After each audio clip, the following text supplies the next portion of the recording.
with what we've mentioned, meron tayong US, meron tayong Asian markets, and we have the Philippine market. So starting this year, saan ba mas magandang magsimula sa tatlong yun? Okay, ako, dahil nga ang baba ng minimum, pwede mo naman sabay-sabayin eh. Pwede, kasi you can have a Philippine exposure, you can have an Asian exposure, and a US exposure. Now, that said, karamihan naman ng mga RFF natin may exposure na sa Philippines eh.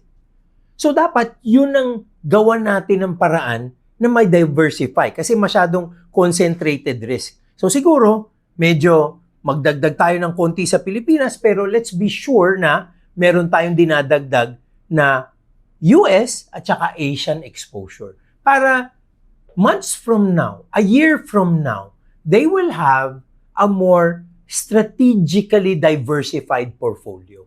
So again, different folks, different strokes, depende na sa ating exposure, kailangan i-revisit natin at ika nga i-rebalance natin so that moving forward, we should be coming out of the lessons learned from the past and we will be better moving into the future.